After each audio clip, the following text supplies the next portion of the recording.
Jelajahi cara baru mendapatkan informasi. Download Metro TV Extend sekarang.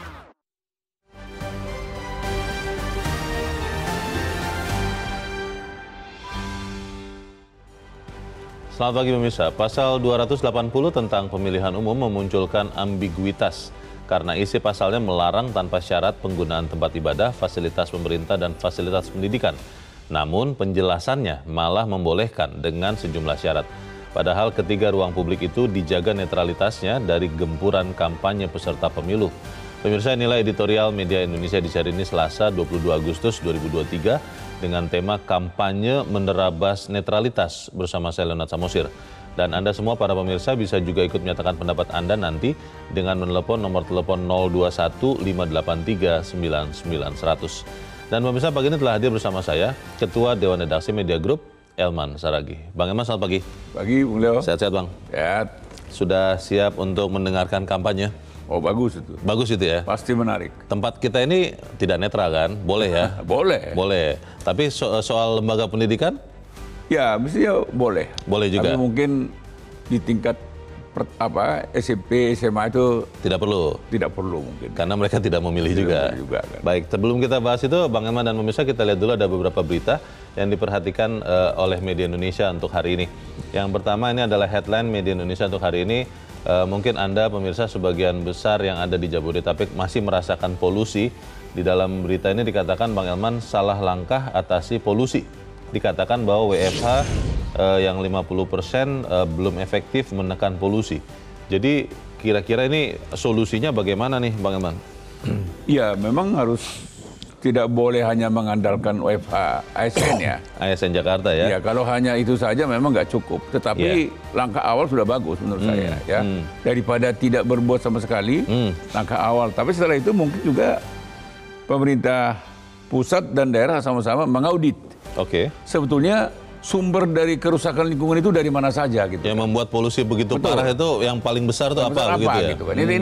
Ini harus betul diaudit dan harus dijelaskan secara jujur gitu ya. Oh, oke. Walaupun kita tahu risikonya kan gitu kan. Karena itu kan disebutkan PLTU, industri dan sebagainya kan. Kan nggak mungkin juga kita tanpa PLTU ini kan. Menghentikan ini kan PLTU. artinya Jakarta bisa padam kan. Iya. Nah, di sini memang harus perlu dikaji secara mendalam bagaimana mengatasinya.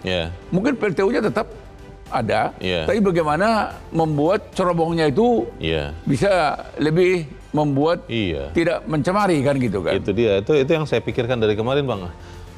Ada teman yang berhayal begitu, bagaimana kalau cerobongnya itu ditudungi begitu sehingga masuk ke dalam tanah katanya begitu. Tapi kan ada teknologinya harusnya Bang. Ya memang, dan pokoknya itu tadi. Jangan malas dan jangan kikir gitu ya.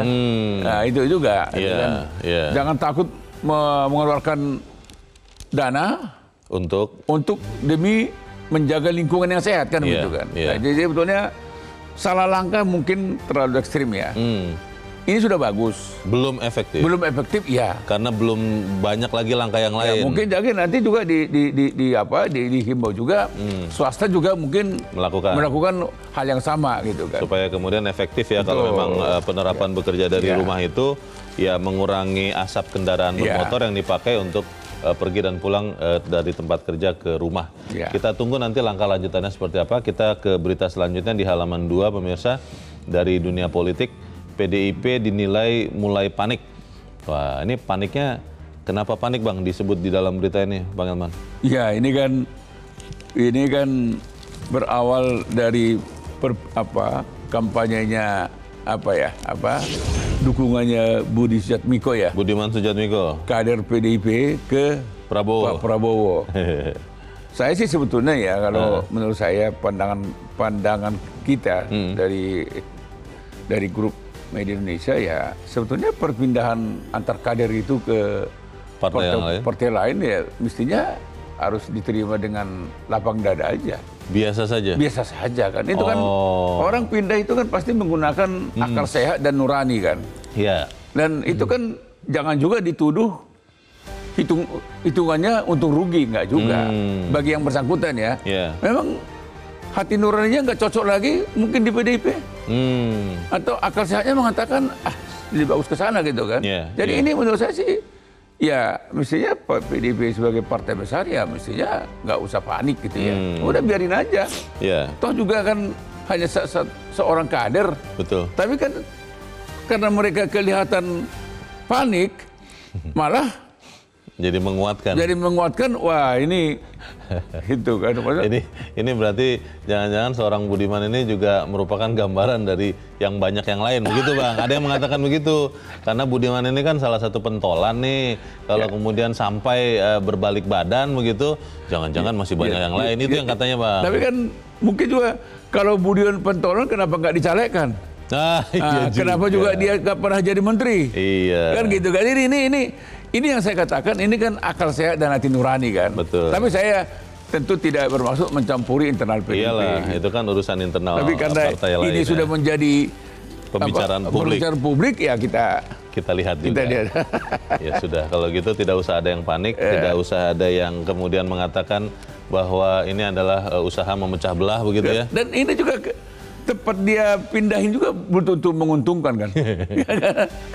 Artinya kan ada misalnya Pak Prabowo juga belum tentu mendapat untung kan gitu kan. Ini kan masih konon kabarnya kan gitu. Iya, kan politik cair Bang. Politik cair gitu. Sampai saat terakhir, sampai detik terakhir segala sesuatu sekarang mungkin. Seberapa kuat Budi Wijatmiko mampu membawa gerbong kan gitu. Jangan-jangan aja dirinya doang kan gitu kan. Jadi PDIP biasa aja mestinya. Oke. Ya sudah, jangan emosional. Kalau masih emosional jangan masuk ke dunia politik, katanya begitu Bang ya. Buang jauh-jauh emosinya katanya. Pemilu masih jauh. Masih bulan Februari. Kita tinggalkan berita itu, kita ke halaman 4 di kolom pemilu 2024 pemirsa. Ini terkait dengan penanganan pidana ya, terkait dengan pemilu Bang Elman. Kejaksaan Agung dan KPK berbeda sikap. Dikatakan bahwa Jaksa Agung meminta untuk menunda proses dugaan tindak pidana korupsi bagi sekian calon, baik dari Presiden sampai ke DPR. Tapi KPK mengatakan loh harus terus jalan. Bagaimana Bang Elman? Ya, kalau saya sih pikir Kejagung ya cukup bijaksana. Karena toh menunda kan tidak berarti menghentikan kan. Membatalkan proses hukumnya tidak gitu ya? Kan tunda dulu sampai misalnya 14 Februari kan gitu kan. Tanggal 5 Februari udah, kenapa rupanya kan itu kan. Setelah pemilu boleh? Setelah pemilu mungkin mulai jam 00 udah tersangkakan aja. Tapi kenapa Bang? Apa alasannya kenapa kemudian ditunda dulu saja nih setelah pemilu nanti begitu? Gini kan, kalau sekarang bisa multitafsir kan. Maksudnya? Ini kan, ini politisasi gitu kan. Jadi ini untuk menjegal nih. Menjegal nih. Padahal memang ada kasus hukum. Ada kasus hukum. Tapi karena tahun politik, suasana perpolitikan sedang hangat-hangatnya untuk pemilu, orang bisa menuduh macam-macam kan. Jadi bisa-bisa lembaga penegak hukum ini dituduh tidak netral kan gitu kan. Seperti pemeriksaan beberapa waktu yang lalu kan. Seperti pemeriksaan beberapa waktu yang lalu kan. Kan ada ya. Ada. Konon katanya gara-gara itulah maka berubah. Gerbongnya pindah kan gitu kan. Katanya ya. Padahal saya nggak percaya. Abang nggak percaya? Nggak percaya itu. Saya menduga loh Bang. Saya masih menduga itu. Ya nggak apa-apa. Tapi kan belum tentu seperti itu juga kan. Iya. Namanya lah menduga Bang. Menduga. Bisa benar bisa salah. Tapi ini menurut saya sih bijaksana lah. Ya kan. Tapi kalau memang KPK bergerak seperti itu ya silakan aja. Toh juga dia sah-sah saja kan. Dia punya otoritas juga ya. Siap-siap untuk dituduh tidak netral. Tidak netral atau ada motif politik. Ada motif politik. Nah, gitu. Iya juga ya, repot ya. Ya sudah, nanti kita lihat seperti apa bergeraknya penegakan hukum. Itulah gambaran hukum kita hari ini. Iya. Dan itu kenapa itu bisa terjadi? Karena memang mungkin mereka dulu pernah melakukan yang sama kan. Mungkin loh. Mungkin mereka juga pernah menggunakan lembaga penegak hukum ini untuk kawas begini. Memakai itu penegak hukum. Kita kan nggak tahu. Bisa jadi. Kalau dari dulu lempang, lurus, pasti nggak ada masalah. Oke. Kalau bersih kenapa harus risih ya? Kita tinggalkan berita itu, nanti kita ikuti perkembangannya seperti apa. Kita ke editorial pemirsa dan Bang Elman. Kampanye menerabas netralitas. Ini terkait dengan aturan kampanye yang ternyata MK tidak melarang untuk dilakukan di tempat fasilitas pemerintah dan tempat pendidikan, hanya dilarang di tempat ibadah. Ini bagaimana nih Bang? Apakah kemudian kampus benar-benar bisa menjadi tempat para kandidat menyampaikan ide-idenya, atau memang itu sebaiknya jangan sama sekali supaya kemudian kampus juga termasuk tempat yang tetap netral? Sebetulnya Leo, asasnya sebenarnya kan sederhana. Di mana ada pemilih, di situ boleh dilakukan kampanye. Untuk menjelaskan program-program, untuk meyakinkan pemilih. Ya, pokoknya di mana ada pemilih, mau di ujung manapun dia, di situ boleh ada kampanye. Oke. Hanya kan sempat berkembang ya, nanti tidak netral, kampus begini, begini ya, tidak apa-apa. Saya setuju dengan MK, yang dilarang hanya tempat ibadah. Karena kalau katakanlah kalau kampus misalnya dijadikan tempat kampanye, kan bagus.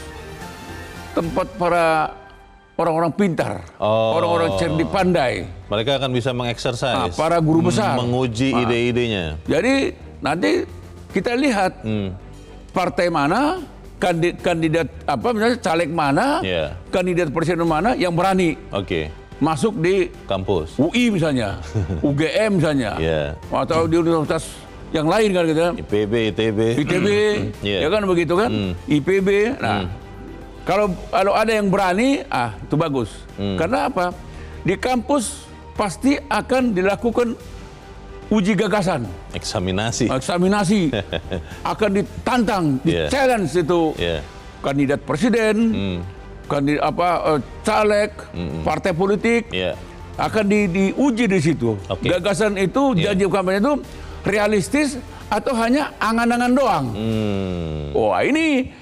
Nah kalau di masyarakat kan seenaknya aja dia rapat umum misalnya, rapat terbatas, pagi ini kita akan buat mulai besok. Tidak ada dialog. Ini negara akan makmur katanya kan. Meskipun nggak masuk akal, orang tepuk tangan. Di kampus tidak bisa. Nggak bisa. Akan dikulitin dia. Mana? Bang Elman, pertanyaannya adalah bagaimana menjaga supaya kemudian azas kesamaan itu benar-benar nanti bisa dilaksanakan di kampus. Jangan-jangan nanti sekian kampus itu hanya misalnya katakanlah calon presiden.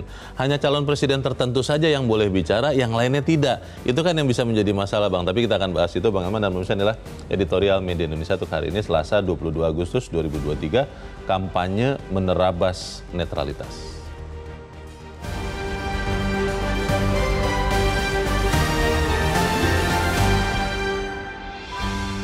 Kampanye menerabas netralitas.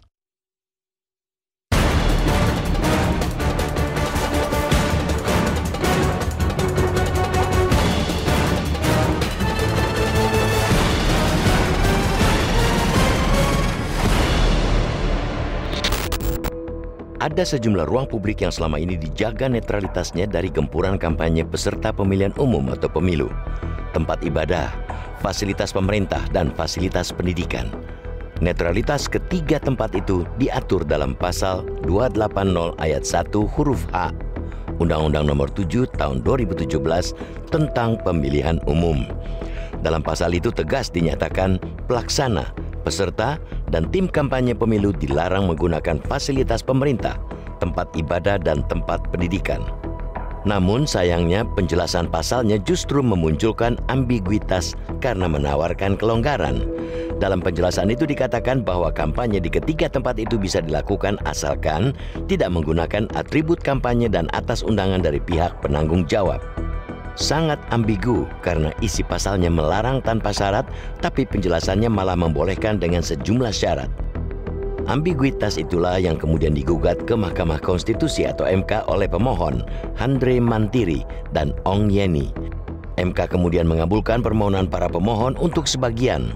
Kini, dalam bilet baru berdasarkan amar putusan MK, hanya tempat ibadah yang dilarang tanpa syarat untuk dimasuki kampanye. Sementara itu, fasilitas pemerintah dan tempat pendidikan, sekolah dan kampus dikecualikan dari larangan tersebut sepanjang mendapat izin dari penanggung jawab tempat dimaksud dan hadir tanpa atribut kampanye pemilu. Niat MK sejatinya ingin menghilangkan ambiguitas bilet pemilu itu. Namun suka tidak suka, secara tidak langsung putusan MK itu mereduksi netralitas kedua fasilitas yang dikecualikan tersebut. Padahal secara fatsun politik, fasilitas pemerintah dan fasilitas pendidikan sesungguhnya ialah tempat yang mesti dijauhkan dari kepentingan elektoral para peserta pemilu. Baik elektoral partai politik atau parpol, calon legislatif maupun calon presiden dan calon wakil presiden. Fasilitas pemerintah hendaknya dijaga kenetralannya, seperti halnya negara memagari aparatur sipil negara atau ASN untuk tetap bersikap netral dalam setiap penyelenggaraan pemilu. Dengan logika paling awam sekalipun, kita bisa membayangkan apabila kampanye di lingkungan pemerintah diizinkan, bukankah itu justru akan memancing atau bahkan mendorong para ASN untuk melupakan netralitas mereka? Begitupun dengan kampanye di lembaga pendidikan, terutama di sekolah. Apapun bentuknya, kampanye di sekolah, jika itu ditafsirkan sebagai penggunaan fasilitas lahan dan bangunan sekolah, tentu akan mengganggu proses belajar mengajar. Demi kepentingan elektoral, kepentingan siswa, guru, dan orang tua dikorbankan. Lagi pula, sesungguhnya tidak ada urgensinya kampanye di sekolah tingkat dasar hingga menengah yang tidak semua siswanya punya hak pilih. Yang paling mungkin akan menjadi sasaran dari dibolehkannya kampanye di lembaga pendidikan ialah universitas atau kampus. Di kampuslah berkumpul para kaum muda dan milenial. Mereka bagian dari pemilih muda yang diproyeksi menguasai 68% pemilih pada pemilu 2024 mendatang. Mereka pasar yang amat menggiurkan bagi peserta pemilu untuk menjaring elektoral. Karena itu, kita mesti kirim sinyal waspada agar institusi intelektualitas selevel kampus tak semata dijadikan pasar suara. Tidak sekadar digunakan fasilitas lahan dan gedungnya untuk mengumpulkan dan mengerahkan massa.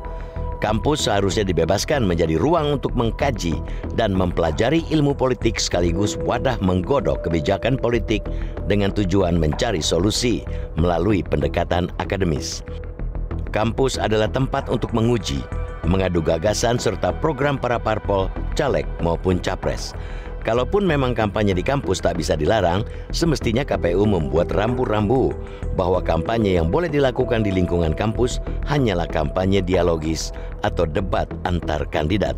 Model kampanye seperti itu akan sangat positif, sekaligus memperbesar peluang pemilu kita menghasilkan pemimpin yang cerdas, berintegritas, dan punya visi masa depan.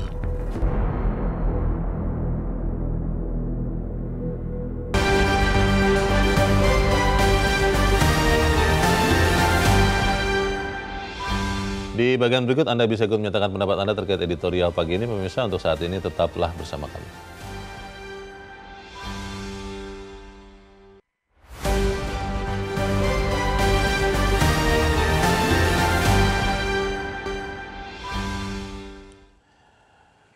Terima kasih pemirsa, Anda masih bersama kami di Editorial Media Indonesia. Dan sekarang Bang Elman, sebelum kita lanjutkan diskusi, kita mau bertanya dulu dengan Guru Besar Ilmu Politik Universitas Pendidikan Indonesia, Cecep Darmawan, sudah tersambung lewat saluran telepon.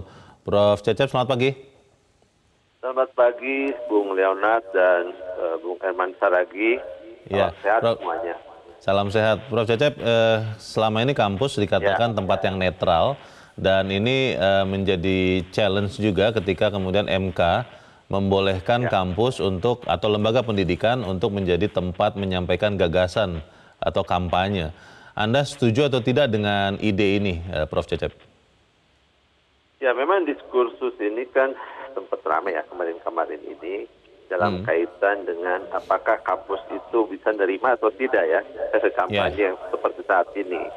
Saya melihat memang perkara yang terkait dengan Undang-Undang Nomor 7 2017 tentang pemilu ya, khususnya di pasal 280. Kemudian MK kan ingin memasukkan yang tadinya itu adalah penjelasan gitu ya, menjadi batang tubuh di pasal. Jadi sebetulnya MK itu menguatkan apa yang ada di dalam Undang-Undang Nomor 7 2017. Yeah. Nah, tetapi khusus untuk tempat ibadat dikecualikan gitu ya. syaratnya di fasilitas pendidikan dan fasilitas pemerintah itu diizinkan. Masalahnya begini, ketika bicara fasilitas pendidikan, institusi pendidikan yang mana dulu? Ya, jadi Bung Leonard kan kita tahu ya, pendidikan itu ada formal, non formal, informal. Oke. Ya, dan formal pun dari mulai PAUD bahkan ya, SD, SMA, SMP, SMA sampai perguruan tinggi. Kelihatannya mungkin kampus ya Prof ya, karena kan nanti yang di bawah kampus itu juga tidak memilih juga begitu, nanti saja mereka. Begitu ya, setuju ya?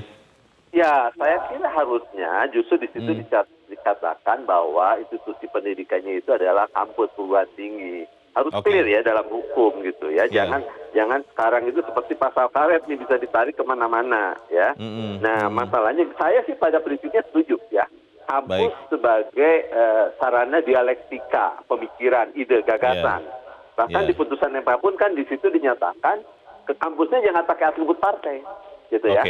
Dan kita tantang gitu di kampus B, para guru besar, dosen yang hadir di situ, coba beradu gagasan dengan para calon. Karena gini ya, calon-calon presiden atau nanti juga mungkin legislatif ya, jika mungkin atau mungkin juga kepala daerah, mereka juga akan menentukan kebijakan kepada kampus.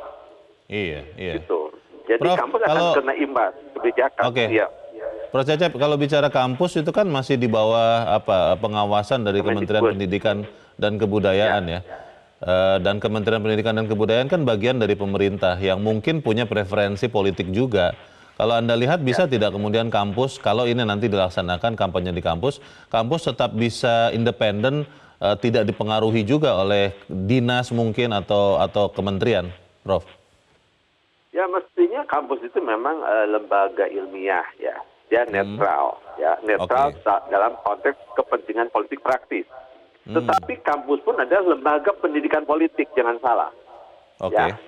Di kampuslah lahir pemimpin-pemimpin bangsa masa depan. Coba dilihat Undang 12 tahun 2012. Salah satu fungsi kampus itu adalah melahirkan pemimpin masa depan. Jadi kalau tadi ditanya bagaimana nanti intervensi misalnya dari kementerian segala macam ya, saya kira kampus punya integritas dan saya pikir juga kementerian tidak akan mudah seperti itu ya, akan menjauhi sikap itu. Dan diawasi oleh publik gitu. Jadi prinsipnya setuju ya kampus dijadikan tempat juga untuk melempar gagasan, tapi tetap harus diawasi mungkin teknis pelaksanaannya supaya tetap adil begitu ya Prof Cecep ya? Ya betul, jadi perlunya ada peraturan KPU yang secara teknis seperti apa ya. Dalam kaitan kampus sebagai lembaga atau institusi pendidikan tidak mengganggu misalnya proses pembelajaran di kampus, tapi juga ini berlangsung dengan hikmat ya. Dan juga melahirkan gagasan-gagasan. Kita bagaimana calon-calon presiden masa depan misalnya ya punya gagasan tentang masa depan bangsa kita. Gitu. Betul. Kita tunggu berarti nanti sama-sama seperti apa peraturan KPU ya yang mengatur teknisnya. Untuk saat ini terima kasih Guru Besar Ilmu Politik Universitas Pendidikan Indonesia Cecep Darmawan sudah mencerahkan kami. Terima kasih Prof Cecep, selamat pagi. Salah satu pelaksana kampus setuju nih Bang. Tapi pertanyaannya kan kalau nanti pelaksanaannya seperti apa? Itu kan akhirnya sering menjadi masalah ketika rincian teknis pelaksanaan. Bagaimana Bang? Ya memang KPU harus membuat regulasi ya. Mekanisme teknis dan non teknisnya. Katakanlah misalnya durasinya berapa jam. Katakanlah maksimal 2 jam, 3 jam. Lebih tidak boleh, kurang boleh kan gitu kan. Nah, dan pesertanya berapa orang? Kan begitu kan? Kalau misalnya bicara kita capres nih Bang, itu kan harus semuanya bisa hadir atau seperti apa? Makanya nanti gini, berapa orang, di mana tempatnya, dan ketentuannya kampus itu harus memberi hak dan tempat yang sama kepada seluruh partai peserta pemilu dan semua kandidat. Jadi tidak boleh, ini boleh, ini tidak boleh. Nah, mungkin nanti yang akan penyelenggaranya kan pimpinan kampus, pimpinan universitas dan perwakilan mahasiswa. Ini kan penguasa kampus ini kan. Mereka ini dua ini kan. Betul. Nah, pesertanya mungkin internal misalnya Dewan Mahasiswa, Senat Mahasiswa, Pers Mahasiswa dan mengundang eksternal. Misalnya di situ ada Gemini, di situ HMI, organisasi pemuda non-kampus. Non-kampus. Jadi mereka ini yang akan menjadi peserta dan penyelenggara kan begitu kan. Nah, tinggal kalau misalnya kandidat misalnya kan, kandidat presiden misalnya kan, calon presiden. Wah, ini menurut saya inilah yang paling tepat. Jadi menguji, menantang, men-challenge para kandidat ini, debat kandidat itu justru pasti akan lebih seru di kampus. Kenapa, Bang? Karena itu akan lebih fair. Dan tidak ada atur-mengatur di situ kan. Anda bisa bayangkan daya kritis mahasiswa terhadap apa ini. Jadi di situ tidak akan bisa lagi jual kecap. Partai politik juga tidak bisa jual kecap. Calon legislatif juga tidak jual kecap. Para kandidat presiden juga tidak bisa jual kecap. Akan diuji. Katakanlah misalnya tiba-tiba seorang kandidat presiden, kalau saya terpilih, seluruh biaya kesehatan, biaya rumah sakit, saya gratiskan. Wah, datang kampus. Dari mana uangnya? Bayarnya pakai apa? Pakai apa bayarnya? Dia bilang, nanti seluruh biaya pendidikan dari taman kanak sampai perguruan tinggi digratiskan. Dari mana biayanya? Nah, itu akan diuji. Nanti saya akan melakukan pertumbuhan ekonomi nanti 7%. Bagaimana tahapannya? Nah, itu yang tidak diuji, tidak tertantang dia ketika rapat umum. Yang satu arah. Satu arah. Hanya ataupun pidato saja. Nah, kalau ini saya sudah bayangkan itu daya kritis mahasiswa, daya kritis guru besar, para dosen. Waduh. Jadi kalau menurut saya sebetulnya kalau dari dulu ini ada kampanye di kampus itu dibuka, barangkali kita sudah jauh lebih maju daripada hari ini. Bang, tapi kan ada giumnya atau paham lah ya saya bilang, yang selama ini dipegang bahwa kampus itu harus netral, hanya boleh membicarakan keilmuan, tapi tidak boleh dimasuki politik, apalagi politik praktis seperti pemilu ini. Nah, ini bagaimana paham ini kemudian masih bisa tetap dihidupkan di kampus, Bang? Bagaimana kau bilang? Jadi kenetralan kampus itu tidak boleh menghambat perkembangan pertumbuhan para mahasiswa ini. Ini mereka calon pemimpin kita masa depan. Maksud dia tidak diberikan kesempatan untuk melek politik? Bagaimana dia mencintai partai politik? Kalau dia juga dihambat untuk mengenal partai politik. Nah, disinilah tempatnya. Kalau menurut saya, kampus itu juga sebetulnya kan lembaga pendidikan politik. Itu yang selama ini kurang kita kembangkan. Semacam kita alergi terhadap politik praktis, Bang. Dan itu rasa takut sebetulnya. Itu dia, Bang. Pertanyaannya begini, Bang. Kalau kemudian ternyata ya, ini oke, kita sudah adakan, KPU sudah mengeluarkan peraturan yang jelas tentang aturannya. Ini belum nih. Ini belum ada. KPU belum. Nah, tapi kemudian setelah itu semua ada, ternyata kandidat, kalau saya kerucutkan kandidat presidennya tidak mau hadir. Kan kita tidak ketemu juga bagaimana pikiran-pikiran dia. Tapi kita harus jeda dahulu, bagaimana bisa tetap bersama kami. Editorial Media Indonesia segera kembali.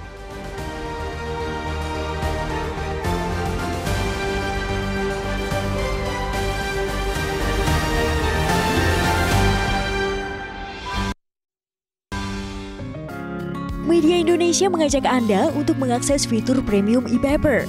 Dengan sajian konten berbasis intelektual dan meneguhkan kebangsaan, Media Indonesia tampil dengan lebih dinamis melalui e-paper Media Indonesia yang dapat Anda akses kapan saja, di mana saja. Caranya mudah, download aplikasi Media Indonesia di Android atau ketik link e-paper.mediaindonesia.com atau bisa scan QR code pada layar kaca Anda. Klik tab e-paper di bagian samping layar tablet Anda, daftarkan data diri, serta pilih paket perlangganan e-paper Media Indonesia sesuai dengan kebutuhan Anda. Nikmati juga bonus spesial tambahan 4 halaman rubrik fokus setiap hari. Semua bisa Anda dapatkan hanya di e-paper Media Indonesia. Untuk informasi lebih lanjut, hubungi customer service di nomor 0811 1201 2018 atau kunjungi media sosial @mediaindonesia. Media Indonesia, referensi bangsa. Terima kasih Anda masih bersama kami di Editorial Media Indonesia. Sebelum kita juga mendengarkan pendapat dari pemirsa, bagaimana pertanyaan yang tadi, bagaimana kalau ternyata kandidat, kalau saya kerucutkan calon presiden, itu tidak mau hadir ketika diundang oleh kampus untuk menguji gagasannya dalam debat kandidat misalnya. Bagaimana, Bang? Ya, kalau mau dijawab singkat, berarti dia penakut sebetulnya. Takut ya? Takut ya. Atau merasa tidak perlu kalau misalnya, tidak perlu saya ngomong di depan umum aja. Ya, dia akan rugi sendiri gitu kan. Tapi kalau seorang kandidat yang betul-betul siap, yang betul-betul memang ingin gagasannya di-challenge, dia pasti akan memanfaatkan ini. Malah itu kesempatan. Disinilah kesempatan dia mau mengatakan, dialah kandidat terbaik. Dialah kandidat yang pantas untuk memimpin negara ini. Itu pasti. Tapi memang kalau ada kandidat yang memang takut, katakanlah misalnya hanya bisa ngecap, hanya bisa membuat janji-janji palsu, bohong, pasti nggak akan berani datang karena berhadapan dengan para guru besar dan para mahasiswa yang kritis-kritis itu. Dan pakai ilmu. Misalnya dari ekstra universiter, dari HMI, GMNI, PMKRI, GMKI dan sebagainya. Wah, itu pasti menakutkan buat dia itu kan. Dan kan kita bisa lihat ketika debat kandidat di masa-masa lalu kan, ditanya A, jawab B. Tidak nyambung. Ini tempatnya lah ini, Leo. Baik, kita akan dengarkan juga pendapat dari pemirsa Metro TV. Kita saat ini sudah terhubung dengan pemirsa Metro TV di Tangerang, Banten. Ada Pak Reski. Pak Reski, selamat pagi. Selamat pagi, Bung Herman, Bung Leo. Selamat pagi Pak Reski. Bagaimana Pak? Anda setuju tidak ini kampanye di kampus ini Pak Reski? Silakan Pak. Oke, sebelum bicara tentang lokus atau tempatnya di kampus, tadi dikatakan bahwa MK mengubah atau memperkuat konversi guru besar UPI tadi bahwa yang selama ini tempat netral itu ada di 3 tempat, yaitu lembaga pendidikan, instansi pemerintah, dan satu lagi tempat ibadah. Kemudian dikerucutkan hanya itu, dikecualikan tempat ibadah. Jadi bagi saya kalau tempat atau instansi pemerintah ini harus penuh kehati-hatian karena bisa berpotensi keberpihakan yang otomatis mereduksi atau mengabaikan unsur netralitas itu sendiri. Karena kita tahu pemberitaan dalam 2 hari terakhir ini di Solo dan di Medan saja sudah dimulai kampanye itu yang mengarah pada salah satu capres. Nah, ini akan menjadi presiden. Nah, itu kalau bicara instansi pemerintah, artinya itu perlu ditinjau ulang. Jadi tidak serta-merta bahwa MK memperkuat atau merujuk pada Undang-Undang Pemilu 717, fine, itu oke. Tapi tidak serta-merta melegalkan sesuatu yang menguntungkan satu konsesan. Nah, sekarang bergerak ke arah yang tadi katakan, apakah setuju kami, saya atau rakyat Indonesia untuk tempatnya di kampus? Saya setuju, namun demikian betul bahwa KPU harus segera membuat PKP atau peraturan KPU dengan segala jumlah atau mekanismenya. Dan jangan lupa peran Bawaslu. Jadi selama ini juga arogansi instansi antara KPU dengan Bawaslu. Ada kala mengatakan setuju, Bawaslu mengatakan tidak. Jadi dua lembaga yang harus bergerak sama-sama. Terakhir, catatan saya adalah kita mencari pemimpin masa depan. Kita membutuhkan leader ya, kita cari next leader bukan next manager. Itu catatan saya. Oke, terima kasih Pak Reski di Tangerang, Banten untuk pendapat Anda. Selamat pagi. Di belakang Pak Reski ada Pak Ramadan di Jambi. Pak Ramadan, selamat pagi. Selamat pagi, Metro.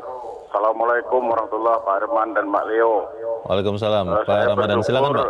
Ya.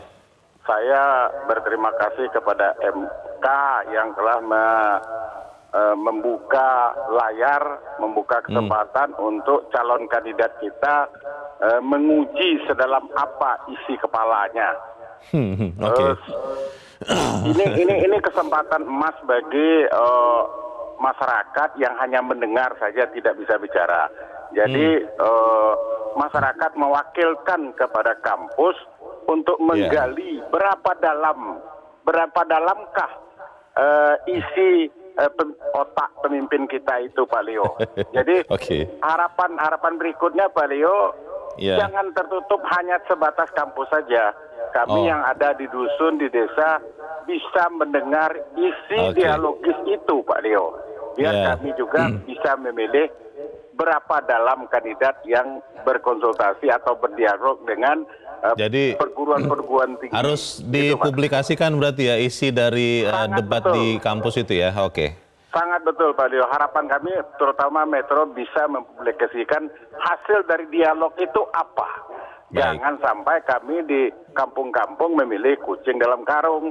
Hanya berpidato-pidato saja, tapi hasil dialogisnya sedalam apa pemikirannya untuk memperbaiki bangsa ini.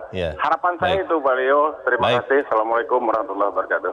Waalaikumsalam warahmatullahi wabarakatuh. Terima kasih Pak Ramadan di Jambi untuk pendapat Anda. Selamat pagi Pak. Di belakang Pak Ramadan ada Pak John Veto di Batam, Kepulauan Riau. Pak John, selamat pagi. Selamat pagi, Bung Leo, selamat pagi. Bung Helman Saragi, salam sehat selalu. Ya, silakan Pak John, singkat padat saja, silakan. Ya, kampanye ya menerabas netralitas. Jadi keputusan MK kemarin itu saya sangat setuju betul Bung Leo. Cuma setuju, ya? Ya, ada kalimat izin dari otoritas yang punya tempat contohnya. Iya. Kampus ini ini akan kita boleh dibuktikan ya. Yang calon ini pasti tidak boleh, calon ini pasti tidak, karena tidak diizinkan. Karena itu otoritas apanya. Ini akan bermasalah. Yakin betul saya. Karena ya kita tidak pungkiri rezim masih bermain di situ. Nah, contoh ada kandidat calon presiden yang ini pasti digeser itu. Tidak ada dapat izin. Karena pihak kampus tidak mengizinkan. Nah, dan lagi fasilitas-fasilitas di daerah-daerah boleh contoh ya. Pasal tempe, SMA kan pakai juga itu. Mungkin hari Minggu kan sekolah orang itu dipakai. Nah, yang makin banyak nih di SLTA ini karena ada di situ kelas yang apa masih ada pemilih. Izin dari pemilik tempat ya, itu kata kuncinya. Terima kasih Pak John Veto. Ini yang betul. Ya, tempatnya pasti ada yang. Terima kasih Pak John Veto di Batam, Kepulauan Riau untuk pendapat Anda. Selamat pagi. Itu challenge dari pemirsa juga Bang Eman. Izin dari pemilik tempat. Yang tadi saya tanyakan sebelumnya ke Prof. Cecep, kalau kampus masih di bawah otoritas Kementerian Pendidikan atau dinas ya, lalu kemudian dinas tidak mengizinkan kampusnya untuk melakukan itu, ini kan nanti bisa bertabrakan nih. Bagaimana Bang? Nggak bisa, karena semua kan ada regulasinya. Jadi, kan kalau kampus itu kan merdeka kan, nggak boleh ada yang melarang. Jadi dinas maupun kementerian nggak boleh melarang. Tidak bisa ya? Tidak bisa. Oke. Itu makanya itu nanti salah satu yang diatur dalam peraturan KPU ini, teknis dan non teknis kan gitu kan. Itu mestinya nggak boleh lagi ada yang hambatan seperti itu. Jadi begitu MK mendeklar boleh, ya mestinya boleh. Tinggal yang diatur teknisnya bagaimana kan gitu kan. Katakan itu kan soal durasi kan gitu kan. Nah, jumlah pesertanya kan gitu. Jadi ini yang perlu diatur. Tapi yang pasti saya pikir ya kan pada dasarnya kan kita merindukan ini sebetulnya dari dulu. Sudah lama ya sebetulnya. Sudah lama sebetulnya. Karena tadi seperti yang dikatakan oleh Pak Ramadan tadi kan. Kan selama ini kan masyarakat tidak diberi kesempatan men-challenge kan, menguji, menantang para kandidat ini kan. Jadi hanya satu arah aja kan. Terima saja. Terima saja. Dengar saja. Walaupun akhirnya ya ke laut semua kan gitu kan. Karena itu bohong, palsu. Tapi nggak ada wadah untuk menguji ini. Bertanya saja tidak bisa ya? Bertanya saya nggak sempat. Ya kita telan bulat-bulat aja. Nah, kampus, tadi kan para benar kan bilang, kampus itu kita wakilkan untuk diri kita. Jadi mewakili masyarakat, kampus lah nanti untuk mengkritisi, men-challenge para kandidat ini, para partai politik ini. Kalau caleg berani, ya itu juga di-challenge di situ kan gitu. Bang, pertanyaannya kan waktu kampanye nanti tidak panjang ya, hanya beberapa bulan. Apa masih sempat Bang untuk kemudian melakukan kampanye di kampus ini? Masih sempat. Sempat kan itu kan nggak perlu harus seluruh universitas kampus kan bisa misalnya di KPU misalkan ini kan supaya dan itu terwakili Sumatera di sini, Jawa di sini ada presentasinya gitu. Kita jeda dahulu Bang Eman dan pemirsa tetap bersama kami Editorial Media Indonesia segera kembali.